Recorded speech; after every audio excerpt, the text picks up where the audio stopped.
When the parish doctor pulled up to the harrow of Plantation on that August morning in 1857, the silence was the first thing that struck him. No noise drifted from the cotton fields in Burke County, Georgia.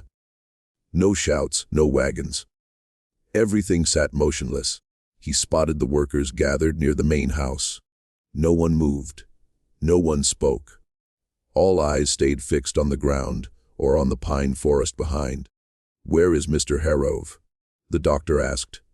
No one answered, but all gazes turned toward the barn, its doors torn from their hinges. That was when he saw it. Blood staining the red dirt. 4 bodies sprawled across the yard. The overseers, large armed men hired to maintain order, now dead. Broken necks, crushed skulls. One slammed so hard into the barn wall that the wood had splintered. An elderly man approached. "It was yesterday afternoon, doctor." The master ordered Sarah whipped. The twins' mother, 50 lashes. She died tied to that post. The doctor shut his eyes. The twins saw everything.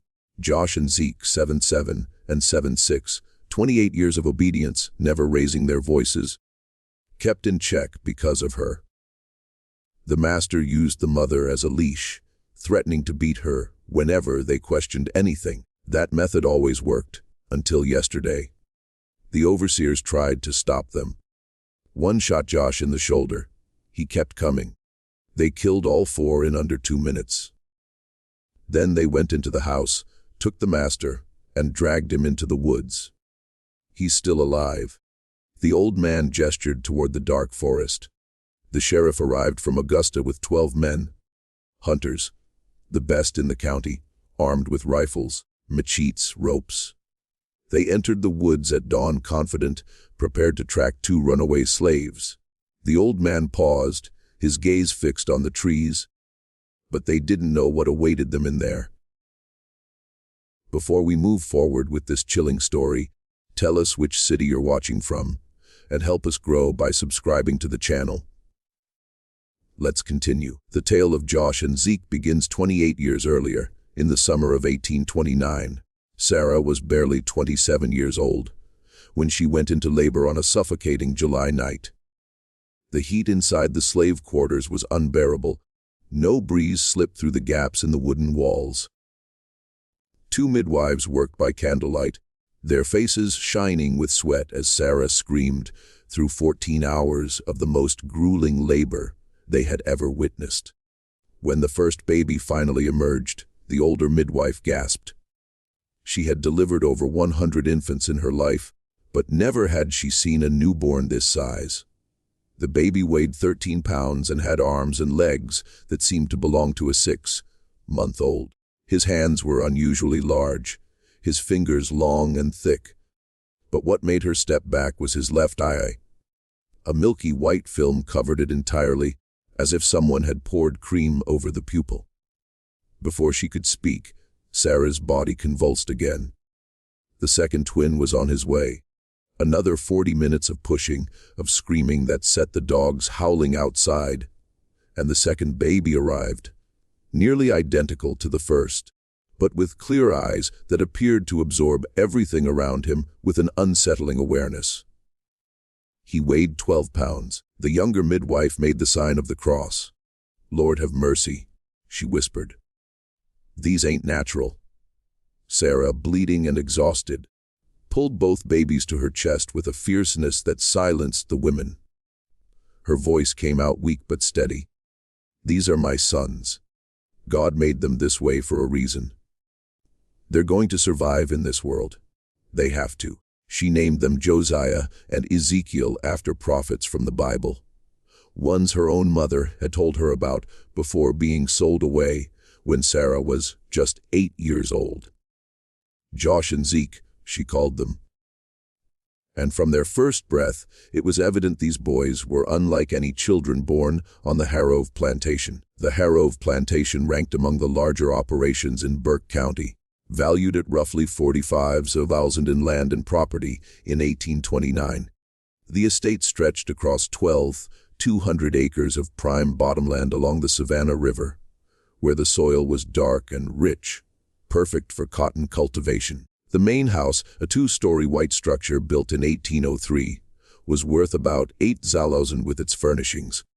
It contained 6 bedrooms, a dining room that could seat 20, and a parlor with imported furniture from Charleston.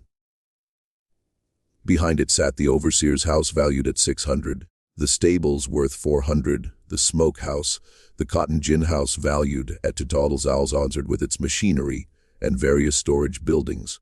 Further back stood the slave quarters, a row of 22 small wooden cabins that leaked during rain and baked like ovens in summer. Each cabin measured 12 by 14 feet and housed anywhere from 4 to 8 people, depending on family size. They cost perhaps $30 each to construct, though Thomas Harrove listed them at $50 for insurance purposes.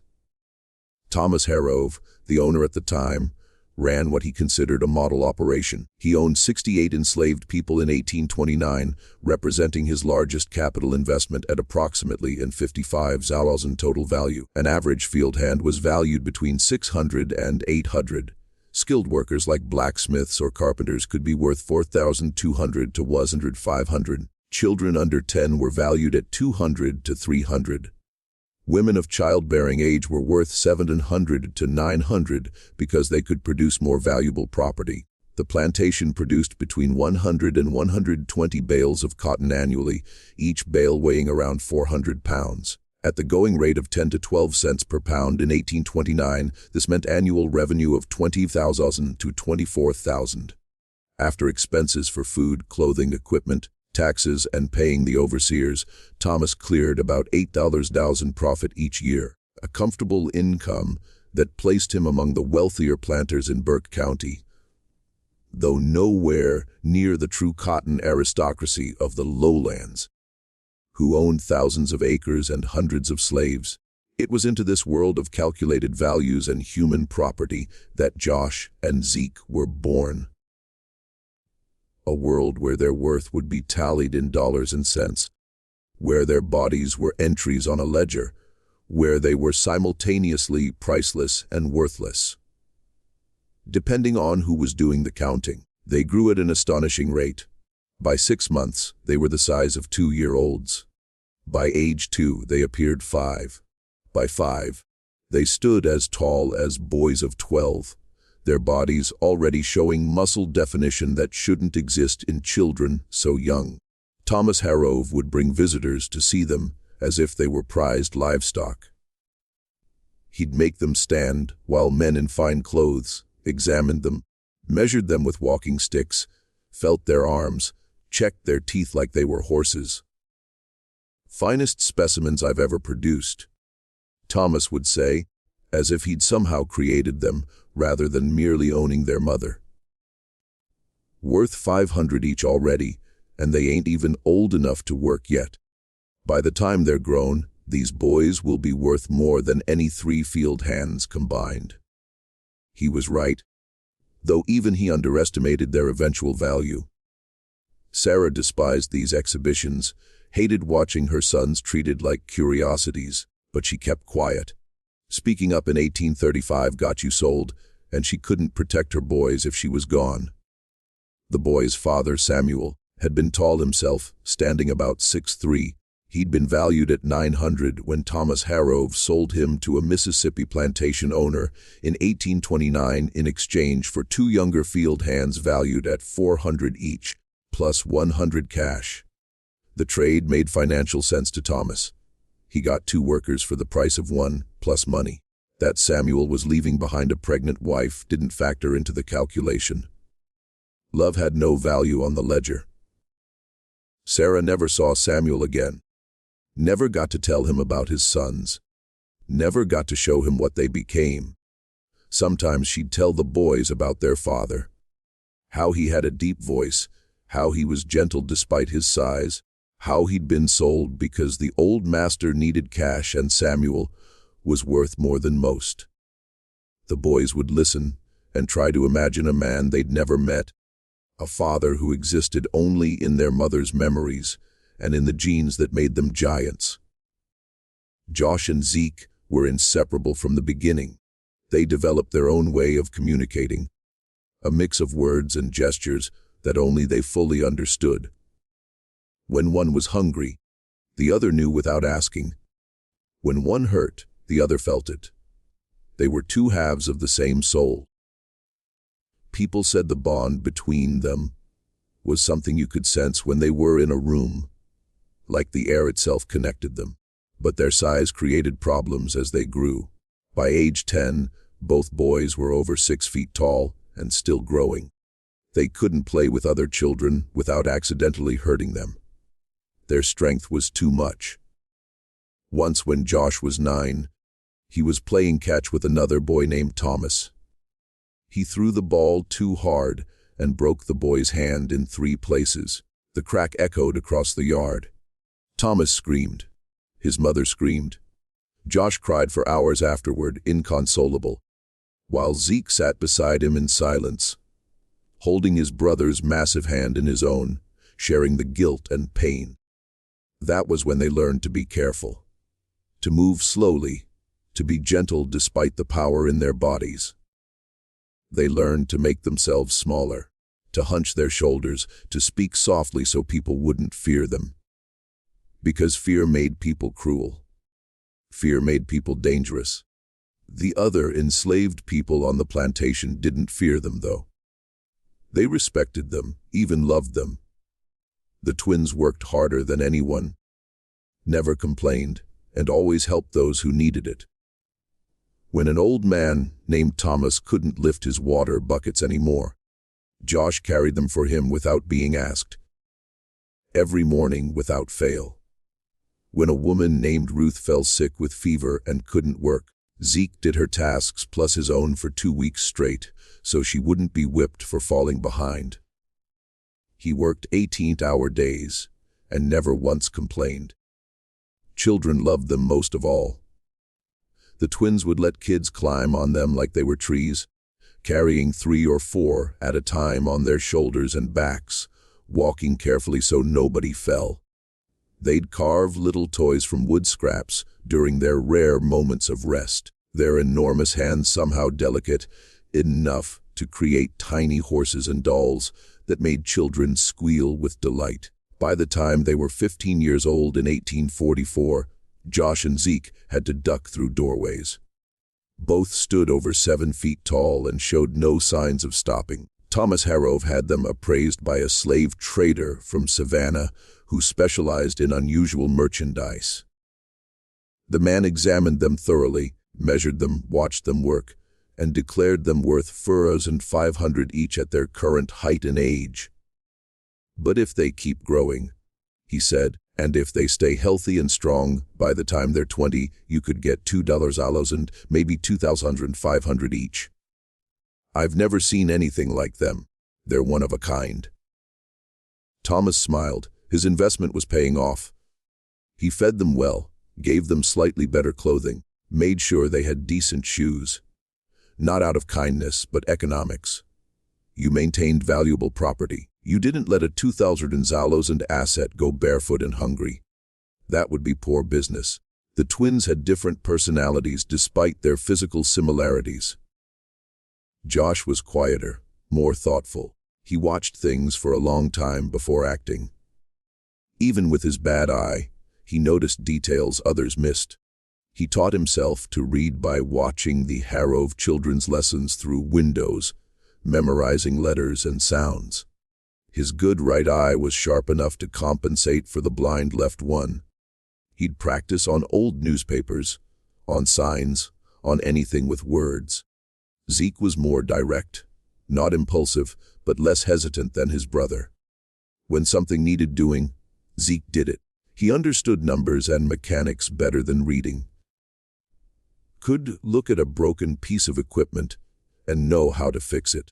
Could estimate weights and distances with frightening accuracy. Could solve problems that educated men couldn't. Together, they made a formidable team.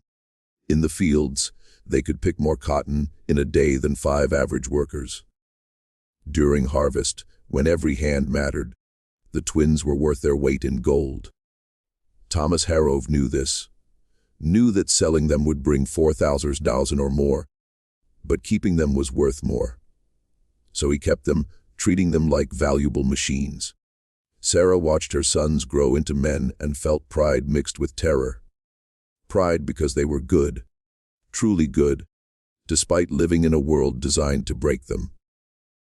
Terror because she knew their size made them valuable, and valuable things got sold, separated, torn away from everyone they loved. But something did protect them, their uniqueness, their value. Thomas Harrove knew he could never replace them, so he kept them working, kept them close. And when Thomas died in 1847, clutching his chest during dinner and falling face first into his soup, his son Thaddeus inherited everything. The land valued at 45,000, the house worth 8,000, the cotton gin and equipment worth 2,000, the livestock worth 500, the 68 enslaved people worth approximately 55,000 total. All of it passed to a man who'd never worked a day in his life, but considered himself a brilliant businessman. Thaddeus Harrove was different from his father in all the worst ways. Thomas had been brutal, but straightforward. Thaddeus was cruel in a calculating manner.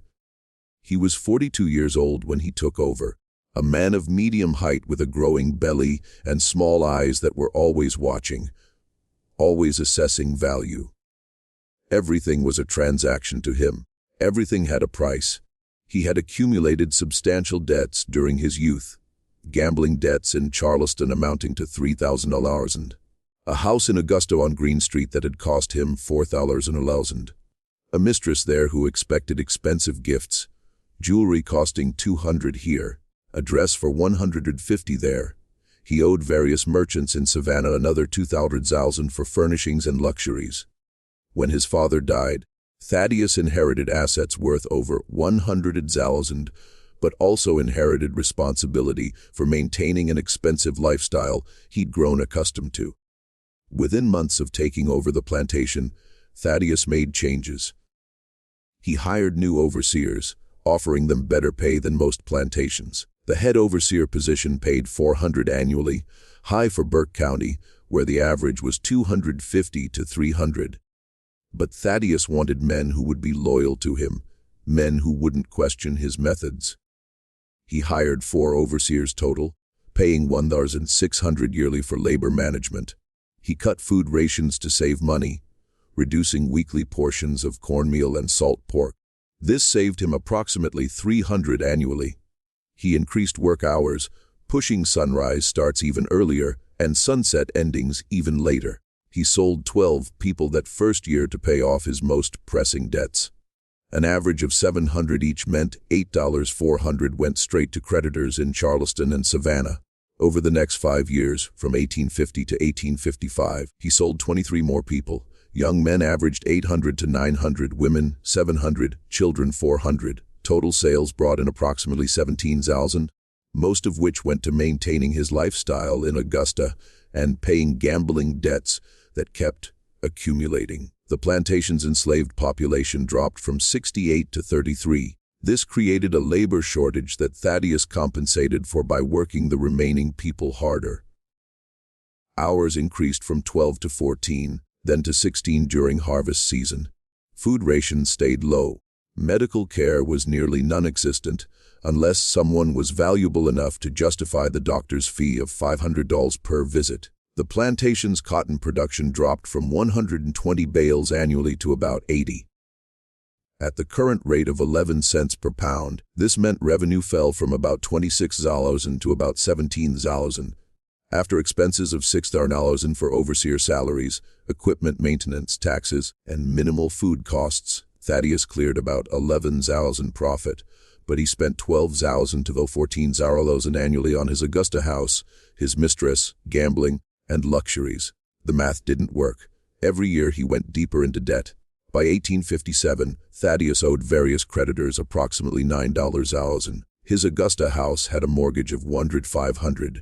He owed $2,000 to a Charleston gambling house. Various merchants in Savannah held notes totaling $3,000. Local creditors in Augusta held another $2,500. He was slowly liquidating his father's estate to fund a lifestyle he couldn't afford. But he still had assets. The land, the house, the equipment, and his most valuable property, Josh and Zeke. By 1848, the twins were 19 years old and had reached their full height. Josh stood 7'7", tall and weighed 320 pounds. Zeke measured 7'6" and 310 pounds. They were the largest men anyone in Burke County had ever seen. Thaddeus had them appraised again in 1850 by a slave trader from New Orleans who specialized in unusual merchandise. The man offered $3 now in cash for each twin immediately. No negotiation needed. $6,000, more than many plantations were worth. More than enough to pay off every debt Thaddeus had. For 2 days, he seriously considered it. Walked around the plantation calculating $6,000 in hand versus the labor value they provided. But ultimately he kept them. Not out of sentiment, but economics. The twins did the work of 10 men combined. Replacing their labor would cost more than their sale price over time. And they were obedient, controllable, valuable property that kept working without complaint.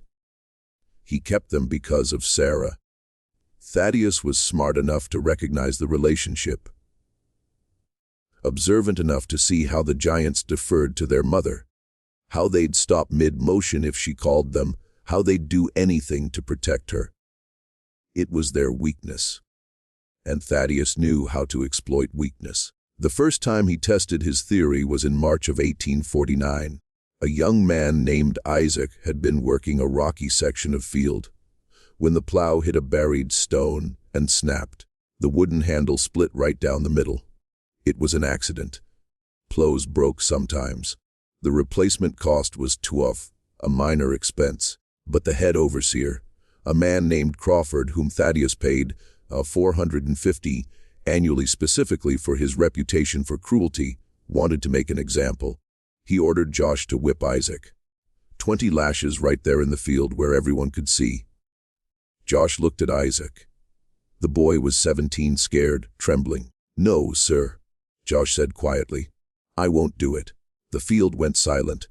Nobody refused a direct order. Crawford reached for his whip. But before he could raise it, Thaddeus rode up on his horse.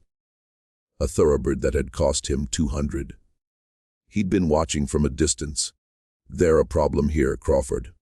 This boy refused an order, Mr. Harrove. Direct insubordination. Thaddeus looked at Josh.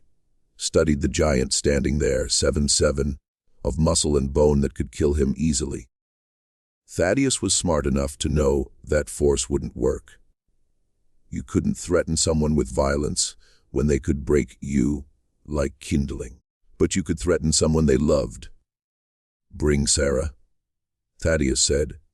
5 minutes later, Sarah stood in the field, confused and frightened. Thaddeus positioned her in front of Josh. "Your son disobeyed a direct order," Thaddeus said, loud enough for everyone to hear. "You have a choice. Either you do exactly what Crawford tells you from this moment forward, or your mother receives the punishment meant for you. Every time you disobey, every time you question, she pays. You understand?" Josh felt something crack inside his chest. He looked at his mother, saw the fear in her eyes. Fear for him, always for him. "Josh," Sarah whispered, "just do what he says, please." Zeke had been working nearby and came running. He arrived to see his brother standing there shaking, staring at their mother. Zeke understood immediately what was happening. Josh lowered his head. "Yes, sir." Louder. "Yes, sir." "You'll whip Isaac." 20 lashes. Josh closed his eyes. "Yes, sir." He did it. 20 lashes while Isaac screamed and Sarah sobbed. When it was over, Josh walked to the river and vomited. That night, Sarah tried to comfort them. "This is not on you," she said. "What happened today is not your fault. It's theirs." But Josh and Zeke didn't believe her. They had crossed a line, had learned that love could be used as a weapon. From that day forward, Thaddeus Harrove had complete control over his giants. He never had to threaten them directly. He simply had to look toward Sarah, and Josh and Zeke would fold immediately. It happened again and again over the years. Zeke once tried to stop an overseer from beating a pregnant woman. Thaddeus threatened to sell Sarah to the rice plantations in the lowlands. Those plantations paid 800 to 1,000 for older women who could cook. Sarah would bring maybe 600 given her age. But to Zeke, the threat was enough. He stepped back. Josh once questioned why they worked 16-hour days when everyone else worked 12. A simple question, not angry, just curious. Thaddeus made Sarah stand in freezing December rain for 3 hours while Josh watched from the field. She developed pneumonia. The doctor's visit cost Thaddeus $5. The medicine another $3. He considered it a worthwhile investment in maintaining control. The system was perfect. The two strongest men on the plantation, men valued at 3,000 each, men who represented 6,000 in walking, breathing assets, were held in place by love, by their inability to sacrifice the one person they cared about more than their own freedom. Josh and Zeke changed during those years between 1849 and 1857. They spoke less, worked more, became the perfect slaves, model property, worth every dollar of their appraised value, because they never caused trouble. But inside, something was building. 8 years of rage, 8 years of humiliation, 8 years of watching injustice and doing nothing, because fighting back cost too much. Sarah grew older and sicker. By 1855, she was 53 and looked 70. Her arthritis worsened. Her back curved more. A cough that started one winter never went away. By 1857, she was 55 years old and failing. She knew she was dying, could feel her body giving up piece by piece. Strangely, it didn't frighten her, because dying meant her sons would be free. Not legally free, but free from the one chain that bound them. She never said this out loud, but she thought about it. August 14, 1857, started like any other day.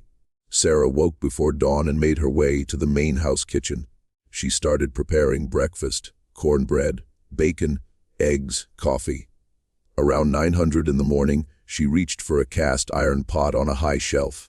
It was heavy, maybe 15 pounds. Her hands were shaking. The pot slipped, crashed to the floor with a sound like thunder. Hot coals scattered across the kitchen floor. Sarah's heart sank. She knew what was coming. She dropped to her knees, trying to gather the coals with her bare hands, apologizing to the empty room. Thaddeus heard the crash from his study. He'd been drinking since breakfast, reviewing financial statements showing his debts mounting. The crash gave him a reason to lash out. He stormed into the kitchen. "You stupid old woman. Can't even hold a simple pot. I'm sorry, master. My hands, they just... I don't want to hear excuses." He grabbed her arm roughly. "I think you need a reminder about being careful with my property." Sarah's eyes went wide. "Please, sir. It was an accident. I'll be more careful." But Thaddeus wasn't listening. He was thinking about the Thunderzender's 200 he'd lost last week on a cotton deal, about his creditors demanding payment, about his mistress wanting a new dress that cost AD, about this old slave who was probably worth a $50 at most now breaking his things. "Crawford," he shouted.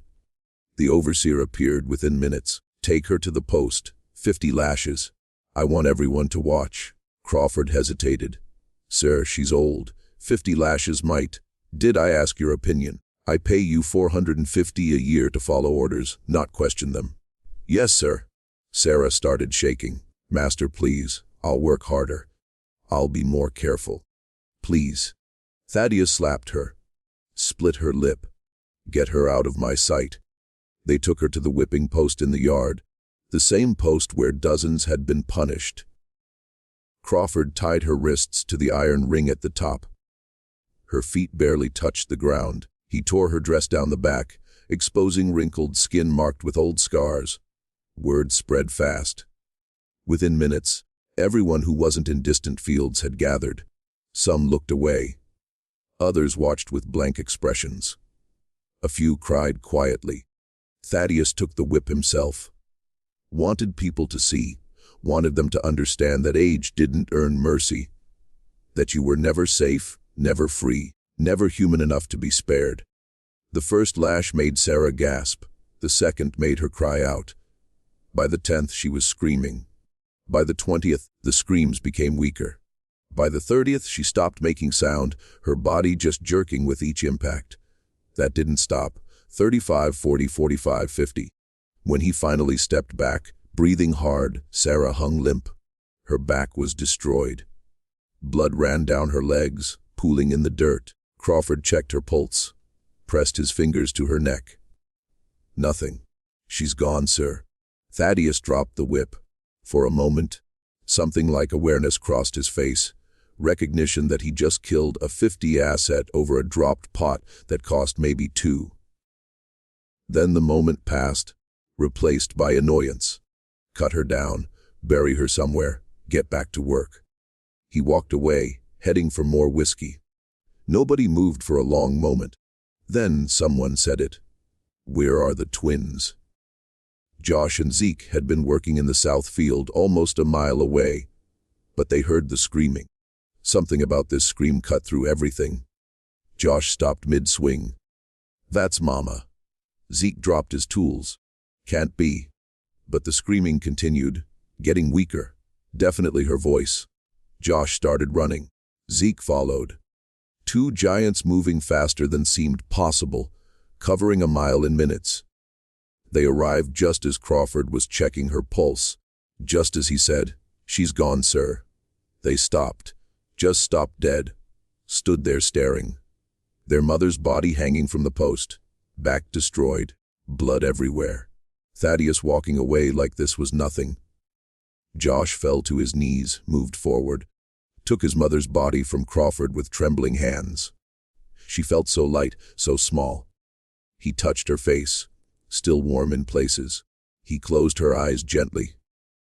Zeke stood frozen, staring at the whipping post, at the blood on it, at Thaddeus's back as he walked away. Something happened in that moment. Something people would struggle to describe later. Like watching something that had been asleep for 28 years finally wake up. Josh stood up slowly, still holding his mother. Turned toward the main house. His good eye found Thaddeus on the porch pouring another drink. Zeke turned too. Both giants stared at the man who just killed their mother over a dropped pot. The chain was gone. The weapon was destroyed. Crawford sensed it first. That shift, that moment when everything changes. He went for his pistol. "Don't move," he said, voice shaking. "Either of you, I'll shoot." Josh gently laid his mother on the ground, straightened her dress, folded her hands. Then he stood up, all 7 feet 7 inches. Zeke moved beside him, 7'6" of rage, finally finding a target.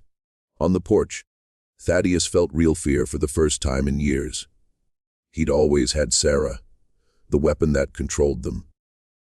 Now that weapon was gone, he tried the old formula. Your mother broke my property. Actions have consequences. Now get back too. Josh started walking, not running, walking slow, deliberate, straight toward Crawford. Crawford fired. The shot hit Josh in the left shoulder. Blood bloomed. Josh's body jerked slightly. Then he kept walking. Crawford's hands started shaking. "Stop. I'll shoot again." But before he could fire, Zeke moved, crossed the distance in 3 long strides and grabbed Crawford's wrist. Twisted. The bones snapped like dry wood. Crawford screamed, dropped the gun.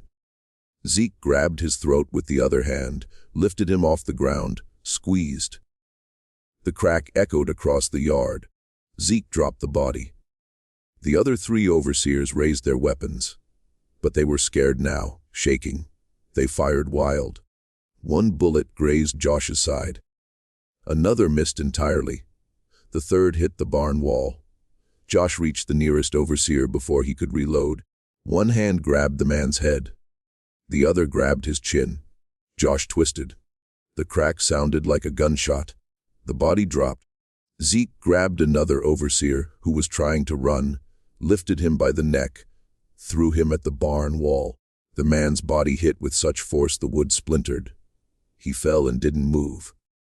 The last overseer dropped his weapon and ran. Made it maybe 30 yards. Zeke caught him in seconds, grabbed his ankles, swung him into a fence post. The post snapped. The man's body wrapped around the broken wood at an impossible angle. 4 overseers dead in under 2 minutes. The twins stood in the yard. Josh bleeding from his shoulder and side, both covered in blood. Then they looked at the main house. At Thaddeus on the porch, frozen in terror. Josh and Zeke started walking toward him. Thaddeus ran inside, locked the door, shoved furniture against it, started screaming, begging. Josh didn't knock. He grabbed the door frame with both hands and pulled. The entire frame ripped from the wall. They stepped through. Inside, Thaddeus had barricaded himself in his study. Josh walked up to the door, placed both hands flat against it, pushed. The door exploded inward. The desk flipped, the wall cracked.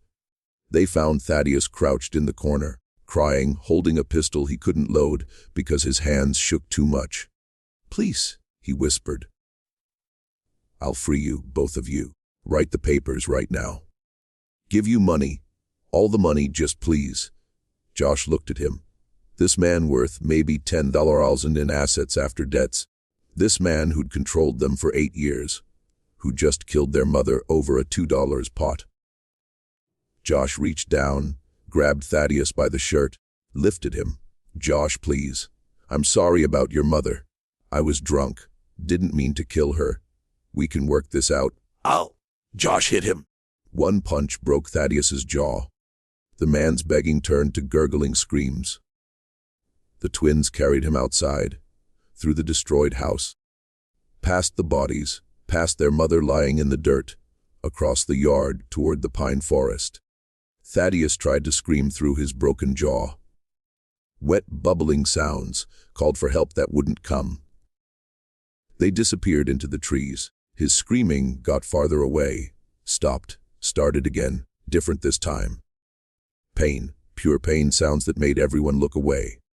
As the sun set, they buried Sarah, wrapped her in clean cloth, dug a grave near the river, sang hymns. Amazing Grace, Swing Low, Sweet Chariot. They cried for her, and they waited. The screaming from the woods stopped and started through the night, sometimes almost like words, sometimes just sounds. It went on for hours. Just before dawn, riders arrived. Sheriff Coleman from Augusta, 12 men with him. 13 total counting the sheriff, hunters, trackers, armed with rifles and rope and confidence. They surveyed the scene. The dead overseers, the destroyed house, the forest where screaming still echoed weakly. 2 runaway slaves. Sheriff Coleman said, "Should be simple. They're wounded. Tired. We'll have them by noon." The slaves said nothing, watched as the 13 white men checked their weapons and rode into the forest. The old man whispered a prayer, not for the men, but for what they would find. Because Josh and Zeke weren't running. They were hunting, and the men entering those woods had no idea that, for the first time in their lives, they were prey.